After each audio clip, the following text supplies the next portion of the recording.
Hello, and thanks for joining us for this Christmas Eve edition of Alaska Weather on the 24th day of December, 2022. First, on the hazardous weather graphic, we've got a high wind warning that remains out through 6 p.m. Sunday. St. Lawrence Island, Bering Strait coast, there, Nome, Golovin, Norton Sound, and into the lower Yukon River Valley, as well as the Yukon Delta. Continued wind gusts of anywhere from 30 to as high as 65 miles an hour. And then over the inland areas there, the yellow shaded areas, that's both winter weather advisories and wind chill advisories that are out through 6 p.m. Sunday, and that includes the Alaska Range, the Fairbanks area, into the northern Kuskokwim Valley, Galena, Battles, Koyukuk Valley, southeastern Brooks Range, as well as the Yukon Flats. Look for wind chills anywhere from 35 to 50 below zero or so, and along with areas of gusty winds, especially the higher elevations are seeing the strongest winds. That could reduce visibility to less than a half mile in blowing snow. And down to the south, we've got a winter weather advisory out for Juneau this evening for snowfall, several inches of snow there, and then that'll end later tonight. And also in Valdez, wind chill advisory there for Thompson Pass, northeast Prince William Sound for wind chills to 50 below zero, and that's out for tonight. And looking at some of the snowfall totals, Friday through Saturday morning, this morning there for the southeast coastal areas, Lena Point there, just, I guess that's a road out of Juneau, had about 14 inches, and Yakutat picked up a foot of snow, and those definitely the two heavier snowfall amounts reported there. Petersburg, not a respectable amount of 7 inches. Haines picked up 6 inches, and Ketchikan had 5.5 inches before it changed over to rain this afternoon. Gustavus about the same, as well as Juneau Eagle Beach, a spotter there picked up a little over 5 inches, and Port Alexander had 5 inches of snow. Moving on to satellite imagery, you can see the band of clouds there moving up into the actually into British Columbia. That spread several areas of clouds. You can see one kind of up to the north there, just west of the northern panhandle, still off the coast, and that kept the snow a little bit lighter in some areas, but heavier in others, like Juneau and around Yakutat.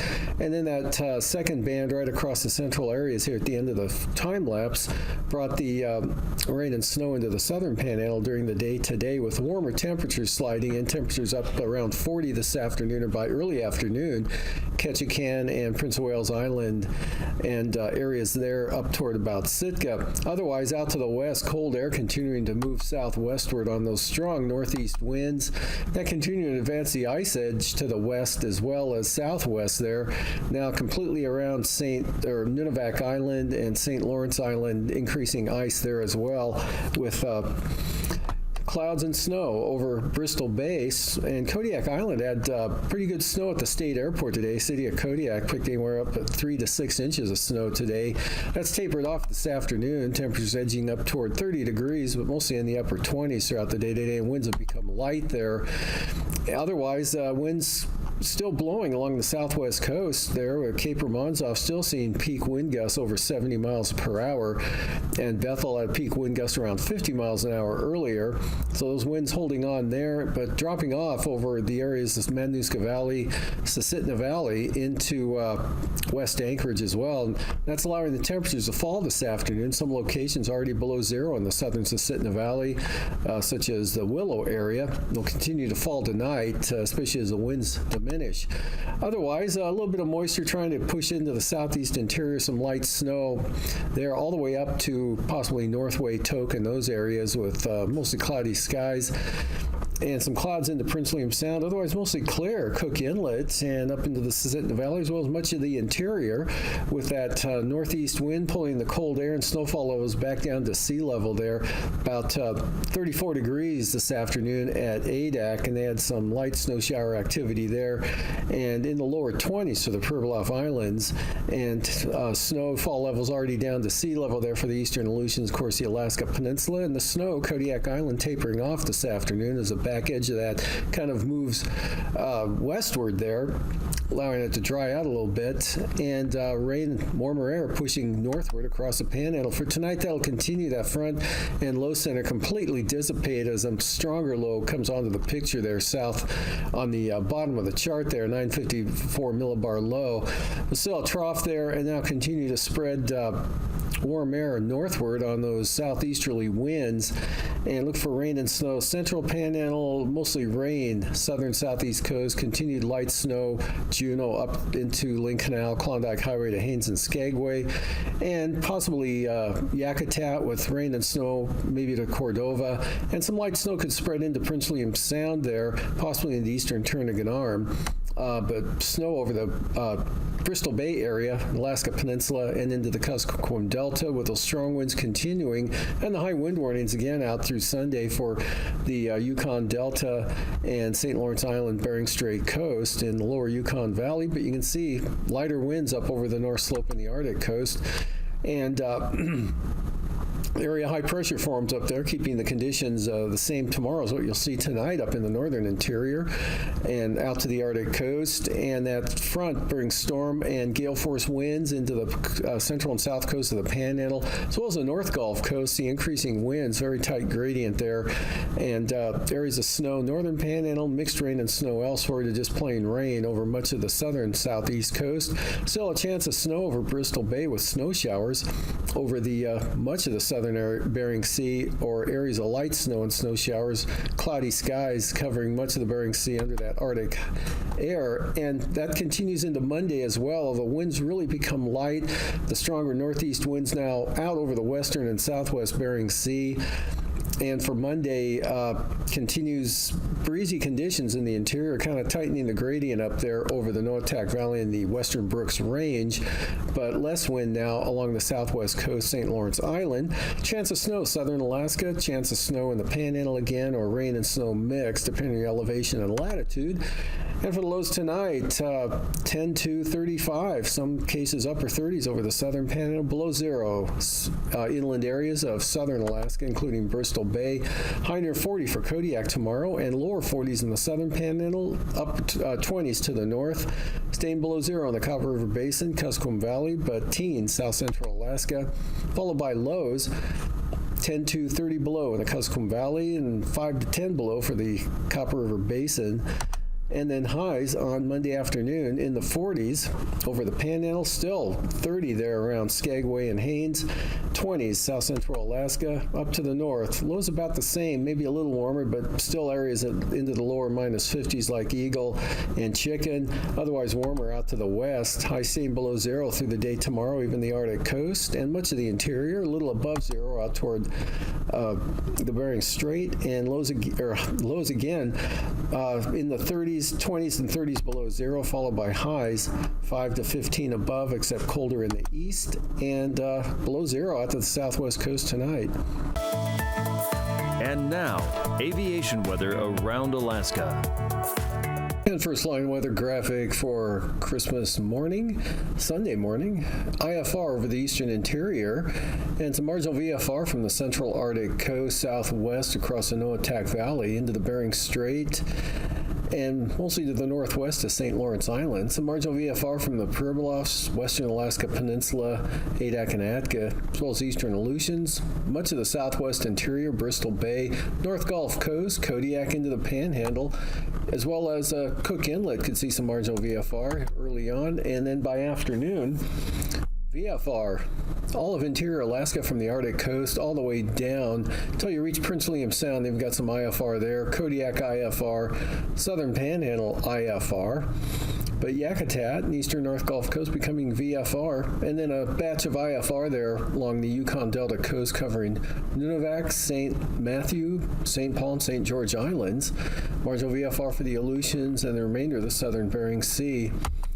And then for the day Monday morning, we've got VFR, Arctic coast, even off the Arctic coast there, southward to Bristol Bay and the west coast as well. Good VFR. Marginal VFR, western Nunavak Island, and some IFR there up over the eastern interior, south of Eagle to the eastern Alaska Range, but not too much, especially compared to the IFR there in the northeast Pacific Gulf of Alaska. It covers Kodiak Island, pushing up into Prince William Sound, all of the North Gulf Coast, southern Kenai Peninsula into Resurrection Bay and Seward, and the western and northern Panhandle, IFR out over the central and eastern Bering Sea across the Alaska Peninsula. And for the afternoon, Monday, just one area patch of IFR in the central interior around Tanana, west of Fairbanks there. It looks like actually in the Fairbanks area, VFR and eastward Delta Junction into the northern Copper River Basin. Better conditions out to the west and to the north, and the North Gulf Coast still socked in with IFR as well as the Gulf of Alaska, all of the Panhandle, Kodiak Island, and some IFR for the Alaska Peninsula and areas of the central Bering Sea. Passes, Anatuvik, VFR for the day Sunday. Adigan looking good as well for Christmas Day. And Lake Clark and Merrill, good VFR tomorrow. Either approach, rainy, same forecast, VFR. Windy, VFR. And Isabel, VFR. VFR for Mentasta and Tanita as well. VFR conditions, but Portage, especially on the eastern entrance, that's probably where we'll find the IFR, but it could be also on the west side. But anyway, conditions deteriorating through the afternoon. And for Chilkoot and White, marginal VFR. Freezing levels here south of the eastern Aleutians, Alaska Peninsula, and southeast or east of Kodiak Island, and still way south of the North Gulf Coast there in across the southern Panhandle. 2 to 4,000 feet, they're nudging northward into the central southeast coast. And for icing, considerable moderate rime icing with the surge of moisture coming up into the Panhandle there. Areas of considerable moderate, otherwise isolated moderate, creeping up to the North Gulf Coast, southern Kenai Peninsula, Prince William Sound, as well as Kodiak Island, and some widespread area of elevated icing potential there over the southeast Bering Sea areas and the southwest coast into the Aleutians.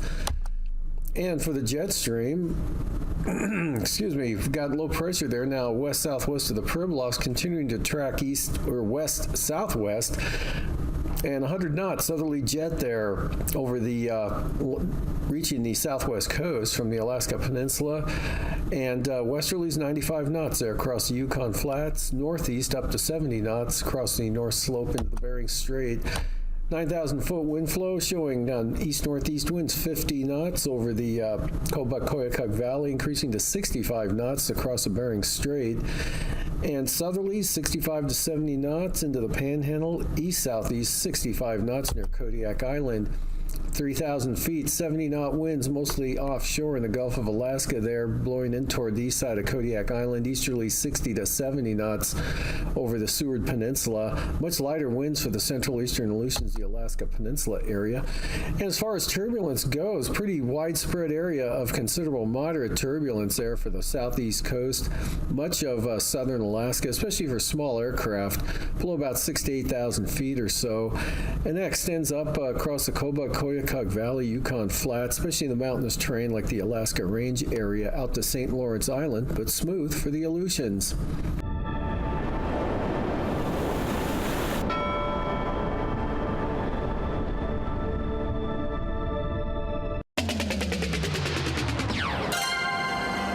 Leatherbacks are the largest turtles on Earth, growing up to 7 feet long and weighing more than 2,000 pounds. These sea turtles are among the most highly migratory animals on Earth, some traveling up to 10,000 miles a year between their nesting and feeding grounds. prevalent in every ocean except the Arctic and Antarctic, the species overall is declining, more so in the Pacific. In the eastern Pacific, the Mexican population was once thought to be the largest in the world and has experienced an alarming decline. This trajectory of decline that we've seen and actually collapse, we're talking about only 20 or 30 turtles nesting every year, where thousands used to just 40 years ago. That's the kind of dramatic decline. The western Pacific population has been declining steadily, and it's particularly critical to act now before it collapses, while there are enough turtles in nests to respond to conservation measures. But threats to all leatherbacks in the Pacific need to be addressed. The top threats to populations are uncontrolled coastal development, all the bad stuff on the nesting beaches, egg harvest, poaching of the females, predation on the eggs by dogs and pigs. Deforestation makes the sand too warm and dry and the eggs don't hatch. Another one is incidental capture in fishing gear.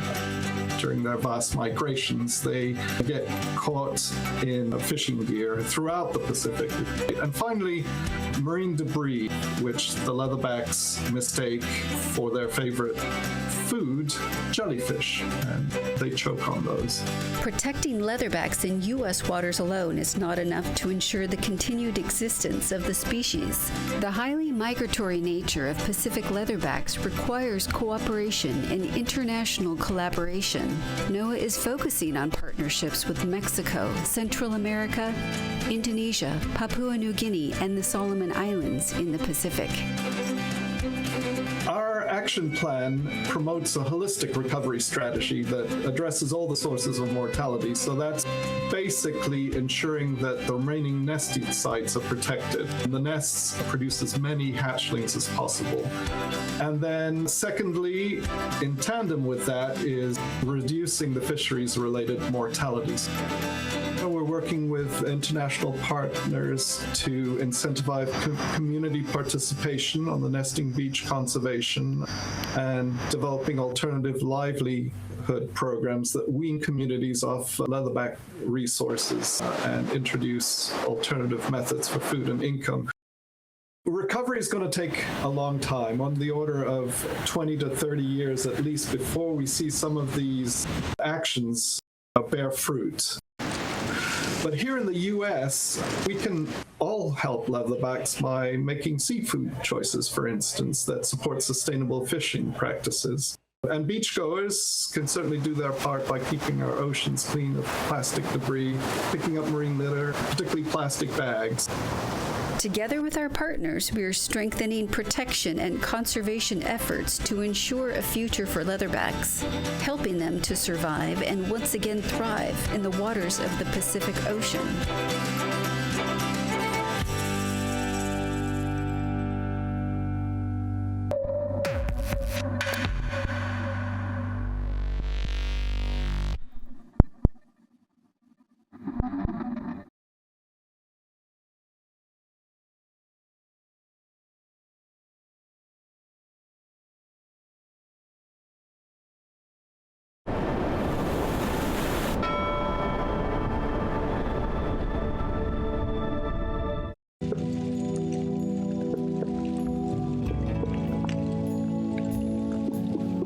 For 40 years, NOAA scientists have been collecting data and piecing together the story of the gray whale. Each year, new discoveries are made, revealing the secrets of this ancient traveler. With the northeastern Pacific population recovered, leading scientists from the NOAA Southwest Fisheries Science Center continue their research efforts to help save the western population from extinction.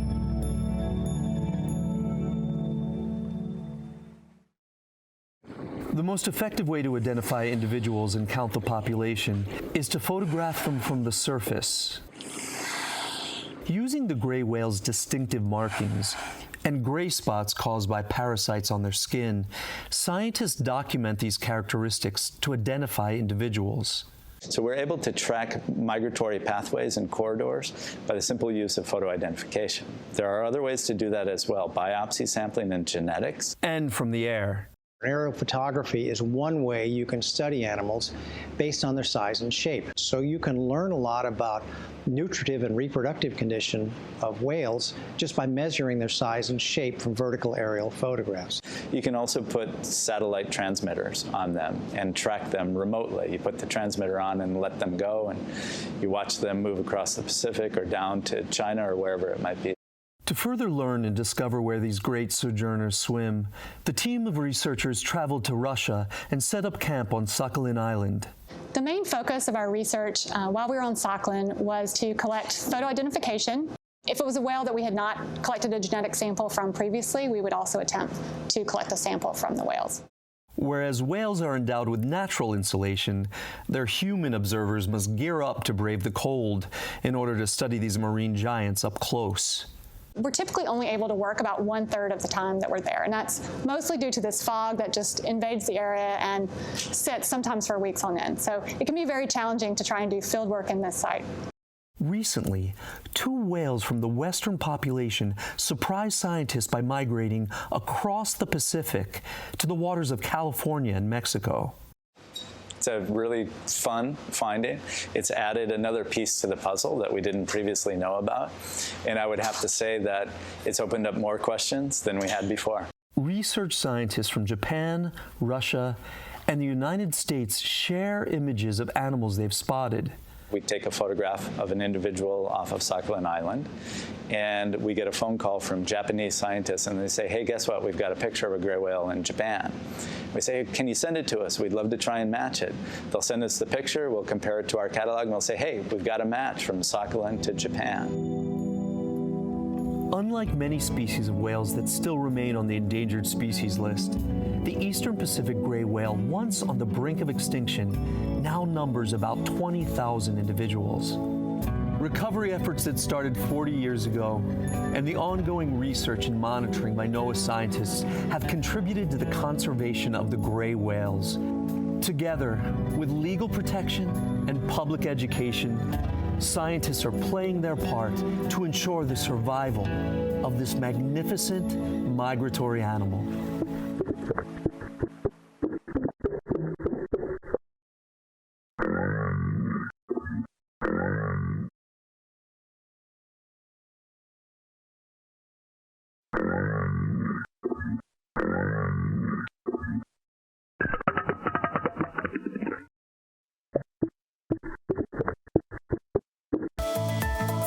And now, marine weather around Alaska. And moving on to coastal water forecasts. Pretty windy out along the southeast coast tomorrow. Looking for southeast winds along the entire coastline of 45 to 50 knots, with sea heights running 20 to 25 feet. For Clarence Strait, southern inner channel, southeast winds 30 knots. Stevens Passage, central inside waters, northeast at 25. Lincoln Glacier Bay, north winds 30 knots with higher gusts. And then for the day Monday, gale warnings continue along the coast there, with south coast seeing southerlies at 35 knots and south to southeast winds at 40 knots with seas 25 to 30 feet. And for the central and southern inner channel, small craft advisory, southeast winds 25 knots, 5-foot seas. Lynn Canal, north winds 25 knots, seas 5 feet. And for the North Gulf Coast, east and northeast winds, 45 knots for the day Sunday with seas around 20 feet. We've got storm warnings for the Barren Islands and Kamishak Bay for northeast winds at 50 knots. And Prince William Sound looking at northeast winds at 25 knots, seas 4 feet. And full gales for southern Cook Inlet, northeast winds at 45 knots, and small craft advisories or actually a brisk wind advisory, northern Cook Inlet, northeast winds at 25. And northeast at 30 for northern Cook Inlet on Monday, and full gales continue for the southern Cook Inlet, northeast at 45 knots. Northeast 50-knot winds continue for Kamishak Bay. The Barren Islands and the western North Gulf Coast, gale warnings with east winds at 45 knots. Storm warnings for the eastern North Gulf Coast with southeast winds at 50 knots, seas around 29 feet. And Prince William Sound, gale warnings for the day Monday for east winds at 40 knots and seas as high as 9 feet. Kodiak Island on Sunday, Storm warnings, northeast winds 45 to 50 knots. Small craft advisories for the Alaska Peninsula for northeast to northwest winds at 25 knots. Bristol Bay gale warnings, northeast winds 35 knots. For the Alaska Peninsula on Monday, west-northwest winds 20 to 30 knots. Bristol Bay, north winds 25 knots. And Kodiak Island, north to northwest winds 30 to 45 knots with seas 13 to 23 feet. For the eastern Aleutians, tomorrow, north to northwest winds 15 to 25 knots. And for the central Aleutians, north winds 20 to 25 knots. Western areas, looking at northeast winds at 25 to 30 knots. And for Monday, western Aleutians, north-northwest winds 20 to 30 knots, Adak and Atka, variable to southwest at 10 to 20 knots. And for the eastern Aleutians, west-southwest winds 15 to 30 knots with seas 8 to 10 feet. Southwest coast, gale warnings, east-northeast winds 35 to 40 knots. Pribilof Island, small craft advisories, northeast winds 25 knots. Gale warnings for St. Matthew Island, St. Lawrence Island, and Norton Sound for northeast winds at 45 knots. And then for St. Matthew Island, St. Lawrence Island, Norton Sound on Monday, northeast winds 40 knots, northeast 35 for the Yukon Delta coast, north 30 for the Kuskokwim Delta coast, and the Pribilofs, north winds 25 knots. Up along the eastern Beaufort Sea coast for Sunday, east-southeast winds 10 to 20 knots, south winds 15 knots for the central coast, and southwest 10 knots for the western Arctic coast. And then for the Chukchi Sea, north winds at 25 knots.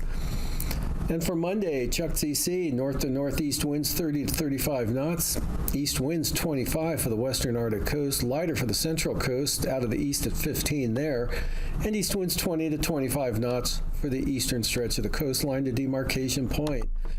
And for tonight, warmer air and moisture continues to spread north and northwestward across the panhandle, so look for mostly rain over the southern southeast coast, a mixture of precipitation, central areas, and still looking at snow, areas of light snow for the northern southeast coast, mixed rain and snow developing for the North Gulf coast, some light snow moving into Prince William Sound, and also over the southwest interior of that low just west of Bristol Bay.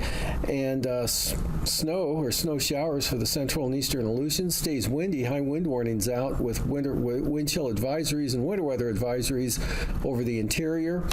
And then for tomorrow, another front tightens the gradient up and brings increasing wind and rain and another push of warm air into the panhandle. Same thing for the North Gulf Coast, mixed rain and snow. Some snow into Prince William Sound, maybe the southern or southeastern Copper River Basin. And for the next day, chance of snow southern Alaska, dry and cold up to the north. These forecasts are for planning purposes only. Call 1-800-WX-BRIEF for a formal pre-flight briefing. Always file a flight plan before you go flying. The U.S. Coast Guard Auxiliary urges you to leave a float plan with a friend or the harbor master before you go boating.